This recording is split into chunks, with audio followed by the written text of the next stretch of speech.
waaw bërëbu àttekaay yi daanaka ñoo nekkoon sama vitrine ñoo nekk fi ma xoolee ba gis ni lii war nañ cee xalaat ndax bi ma toggee ci bërëbu àttekaay bi fa laa gisee ay institutions de microfinance ou bien ay système de financier décentralisé mooy li ñuy woowee mutuelle ñuy lebal ay nit ñooñu léeg-léeg ñu am ay gàllankoor am ay problème mu fay léeg-léeg ñu topp leen ci fayeeku leen ci anam yu xaw a métti ba finalement dañuy gën a sax pauvre ni ñu pauvre woon tekkiwul ne nag ñoom amuñu njëriñ aha kay am na njëriñ bu bari ñu ngi def liggéey bu am solo ci dëkk bi mais li ma bëgg wax foofu rek mooy am na ñu ciy réussir mais am na aussi ñu ciy réussir loolu moo indi ñu xalaat ne war na mën a am système de financement ba nga xam ni dañ koy jëlee ci suñuy aada suñuy jikko suñuy valeur te suñ ko defee war na mën a dimbali nit ñi suñu amee ay projet ñu mën ko financer pour ñu liggéey. waaw pour jëmmal ko li ñuy njëkk a tàmbale mooy waxtaan bi ñuy def xaw ko vulgariser nit ñi dégg ko nit ñi amender ko nit ñi apporter seen suggestion defar ko ba mu gën a baax suñ ko defaree ba nga xam ne ni idée bi baax na ba Sénégalais yi adopté ko ñu bëgg koo jëmmal xalaat nañ ci ni mën nañ ko tàmbali ci benn dëkk ensuite di ko déployer progressivement ba mu couvrir tout le territoire de la République. xam nga bii li ko utaleeg yeneen yu bari yu fi nekk mooy bii population bi seen bopp ñoom la ñu woo pour ñu contribuer pour ñoom seen bopp ñoom ñu financer fonds bi xam nga 100 francs tuuti na waaye soo ko dajalee à échelle de millions de personnes mu bari moo tax ñu jàpp ni bu fekkente ne nit ñi woo nañ leen nañ def ay cotisation indolore ya nga xam ni méttiwul suñ ko defee mën na représenter une somme bu am importance somme boobu dina mën loolu te yemuñu foofu aussi parce que génne nañ yeneen buntu de financement yi nga xam ne jàngat nañ leen ci livre bi soo leen xoolee ñu toll ci fukki buntu ak juróom ya nga xam ne yëpp ay buntu xaalis la bi ñu nekkee léegi ci salle bi dégg nga intervenant yi am na sax yu feeñal yeneen buntu xaalis yi nga xam ne mën nañ cay jaar pour dajale idée bi mooy ñu fexe ba tuuti ñu dajale xaalis bu bari te kenn du ci sonn léegi nag tuuti boobu suñ ko dajalee ay nit yu bari participer ci engagé wu ci mën na représenter lu am solo la nga xam ne ni dañ koy utiliser pour financer xale yi ñu liggéey. di nuyu ñi nga xam ne ñoom ñoo ñu fi dajale tey man am naa mbégte ñëw toog di waxtaan ak ñi nga xam ne mooy waa réewu Thiès ndaxte waa dëkku Thiès ndaxte fii bu ñu toogee ñi fi nekkoon ñëpp ay gone lañ mais boo xoolee ñi fi nekkoon dañu am yaakaar xale bu juddoo màgg jàng li mu bëgg mooy tekki. juge Yassam Keita dañ koy sant ndaxte li tax mu génn ca tribunal ba mu nekk di àtte di xalaat li nga xam ne moo soxal réew mi muy gone yi fan lañ mën a nekk ci ay barabu liggéeyukaay ñaareel bi mu xalaat nan lañ mën a fexe ba barabu liggéeyukaay yooyu dem ba mën a jox xale yi ay liggéey yoo xam ne dañ fa mën a nekk di suturlu ñun suñ fi ñëwee ci loolu lañ fi ñëwee te ma rafetlu ñi ma toogaloon muy borom xam-xam yu mag a mag ñoom muy professeur Mounirou Ndiaye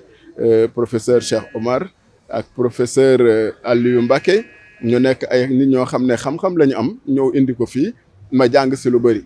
wante li nga xam ne gis naa ko moom mu wax ko muy teggi tekki teg nag li ma wax léegi rek lu ne këtt lu ne joon na koy faj nit ku nekk ci fukki dërëm ya nga am mën nga ci ñaari dërëm nga denc ko bu ëllëgee bu dara taxawee nga dugal ko ci mooy entreprise mooy investissement te bu loola bu mënee sotti xaj na li nga xam ne mëbët nañ ko te waxtaane ko ba ñëw def ko muy barabu liggéey yoo xam ne mën nañ ko def fii ci Thiès loolu daf ciy mën a dugg loolu moo doon sunu jotaay fii tey te ñu waxtaane ko mais du waxtaan kese dañu bëgg a nekk loo xam ne dañ koy def. waaw loolu citadelle industrielle bi dama am seetlu rek ndaxte jamono yi ñu nekk yëpp ñi fi nekk tey ak ñi fi nekkoon yàgg na dañuy wax ne dañoo war a defar ay dëkkuwaay ci sunu réew. mais boo xoolee dëkkuwaay bu ñu mënti mëgg a defar fii ci réew mi la cay nekk yëpp dañ koy jënd bitim réew ndaxte ñun dañuy dem jëndi ay interrupteur maanaam li ñuy wax pour taal sunu lampe yi dañ koy jëndi lampe yi dañ koy jëndi fil yi nga xam ne dañ koy dugal ci biir dañ koy jëndi carreaux yi dañ koy jëndi sanitaires yi dañ koy jëndi lavabo dañ koy jëndi mais loolu lépp mu nekk loo xam ne mën nañ ko def fii ci Thiès citadelle industrielle u Thiès nag loolu moo ko indi ndax boo xoolee li tax man ma tuddee ko citadelle industrielle tubaab di la ñuy wax te boo xoolee àttekat yi xale yi ñi ngi ci biir kaso yi ñu tëj fii ñu naan citadelle du silence jàpp nañ leen dugal nañ leen mais citadelle boobu bëgguñu mu nekk ay kaso yu ñu dugal ay xale yi ñu toog fa di fa nekk ay wëy bay nekk ay bandi dañu bëgg mu nekk citadelle boo xam ne ak i partenaire ñu defar ko fii ci biir Thiès di fa liggéey xale yi su ko defee yu bëri dinañ ci génne seen xel génne ci seen kii ndaxte nit ku nekk da nga war a tekk ci sa dund. tàmbali na ndaxte ñëw naa fi ci fan yële ba ci notaire bi ba defar société bi dem nañ ba signer partenariat yi démb jot naa bataaxalu APIX d'accord nañ ci jàpp si ñi ngi xool fan lañ ko war a def fii ci Thiès fan moo fi am terrain yi partenaires yi ñu ci war a am dinañ ñëw ci fan yi incha allah rabbi muy patronat wu italien parce que xam nga patronat Italie ñoom xale yi dañu jóge fa rek di màbb di daw Italie lu ñuy uti Italie li ñuy defi foofu yëpp mën nañ ko def fii ci suñu réew moo tax ma dem waxtaan ak ñoom ne nañ ñëw fii ñu def ko fii suñu réew parce que lu dugg fii dootul génnaat. waaw Habib ku am taxawaay la te incha allah rabbi dana yomb Habib dana ci jàpp APIX dana ci jàpp nguur gi dana ci jàpp parce que man sama xalaat séddoo naa ko ñëpp bind naa président ministre de l'industrie ñëpp yëg nañ amul kenn ku ko yëgul kon nag foog naa ne ñi nga xam ne ñoo yor réew mi dina ci jàpp ba incha allah rabbi ba lépp taxaw. waaw tey dañ fi ñëw répondre ci invitation wu juge Yakham Keita bi nga xam ne Sénégal yëpp xam nañ ko muy juge boo xamante ne bii ku baax la ku bëgg réewam. mu woo ñu ci benn ouvrage boo xam ne da koo bind mi ngi tudd tontine populaire pour l'entrepreneuriat et l'emploi en Afrique tekki c'est-à-dire cotisation ak dajale di dajale mu nekk jumtukaay bu ñu mën a jëfandikoo pour mën a rek financer ay projets yu bari. donc loolu nekk na xalaat boo xam ne dama ne ko ëpp naa def nga def xalaat bu mel nii ba pare kenn waxtaanee wu ko ci la woote Thiès le 23 mai bi pour que ñu dajee échanger ak population yi ci concept bi. échanger ak ñoom aussi ci nan lañ koy doxalee parce que théorie ak pratique moom c'est vrai que am na décalage maanaam am na juyaloo mais li ci am mooy philosophiquement dafa nekk loo xamante ne bii ñun mënut a ñàkk ci suñu réew ñu bëri tey jii seen biir kër ñu ngi yor xaalis boo xam ne waroon nañ ko mën a dajale mu am lu mu jariñ du caagin ne ñëpp ay liggéey mais ñi nga xam ne mën nañ dara mën nañ leen dajale jox leen ku leen jox nag sa xaalis naa saayul parce que bu liggéeyee bu juree dara da nga mën a jotal sa xaalis bu dee am na ca bénéfice yooyu mën nga ci am. donc mécanisme de financement la boo xamante ne bii ëpp na def livre bu mel nii juste Yakham Keita bind ko ñu toog duñ ko waxtaanee lii nag premier moment bi la rek boo xam ne dañoo jajee waxtaan ci waaye dafa war a jur nag ay yeneen waxtaan yoo xam ne dañuy fexe ba bañ a yàkkamte rek mais ñu fexe ba sénégalais yi xam ne yor nañ li war a tax ñu mën a dund ci jàmm am ku ci ne am liggéey ku ci ne am loo def. ñu jël nañu bis bi tey tegg bi def ko notre devise pour nga xamante ne pour Thiès jëm ca kanam la jëm Sénégal jëm ca kanam.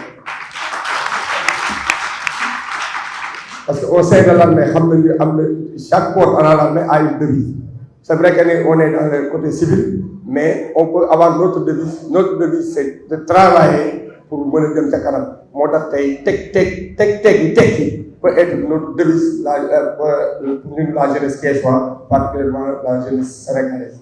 et dinañ ci jàpp ci Thiès ñi xam ne tey gis ngeen ni fii lañ ko démarré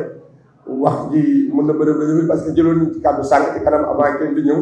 mais li ëpp solo rek mooy temps bi xoj nañu te xaw nañoo yàgg ci salle bi bàyyi ñu jox suñu kilifa yi nga xam ne ñoo fi nekk particulièrement notre ministre conseiller qui est là qui représente pratiquement le gouvernement du Sénégal parce que développement nit mënoo koo liggéey te sans pour autant tendre la main à l'État du Sénégal et quand on parle de l'État on parle de nos élus ñi nga xam ne ñoom ñoo fi nekk tey c'est lui qui représente tout ce gouvernement muy le ministre conseiller Mounirou Ndiaye y compris les élus. Je vous remercie. Merci pour la question. Bon, on n'a pas quitté le prétoire, on est encore au prétoire, mais il nous est donné cette opportunité de réfléchir sur cette question parce que pendant plusieurs années, le prétoire nous a servi de vitrine pour voir ce qui se passait dans notre société. Et quand on a analysé ce qui se passait dans la société avec le lancement de la microfinance considérée comme une sorte de panacée pouvant permettre de régler les problèmes du financement de l'entrepreneuriat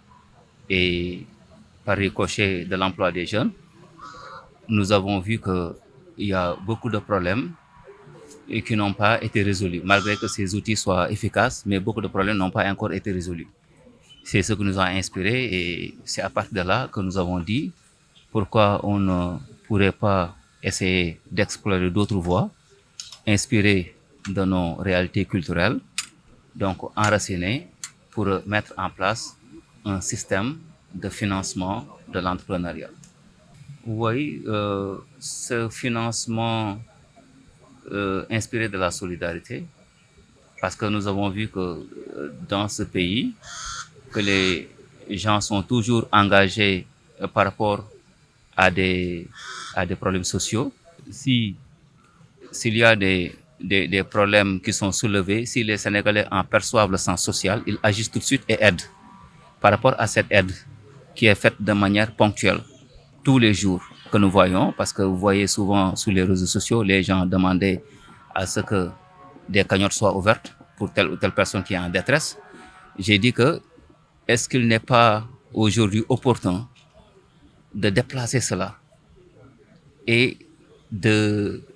créer des cagnottes dont la finalité serait l'investissement productif. Voilà. Et j'ai dit que cette solidarité qui lie nos sociétés, qui lie nos familles, qui lie les populations de manière générale, pourrait bénéficier également à l'entrepreneuriat. On pourrait essayer de créer un mécanisme qui nous permette de glaner des sommes par-ci, par-là, qui pourront un jour représenter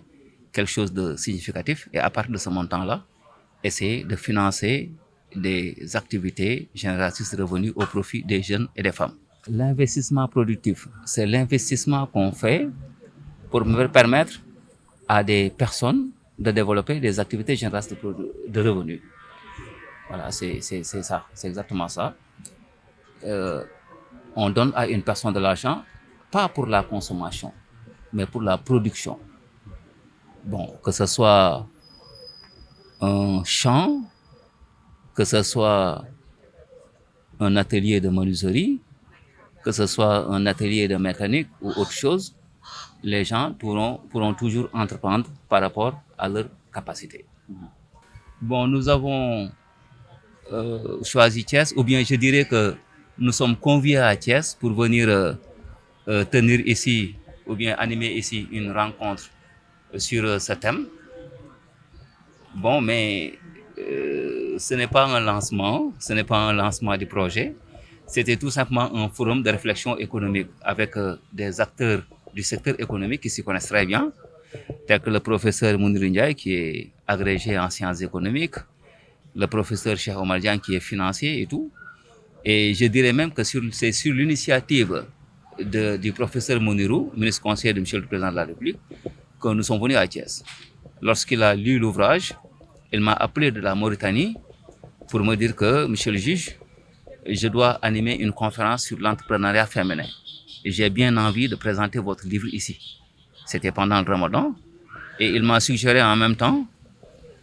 qu'on organise un forum à Thiès pour qu'on puisse en parler avec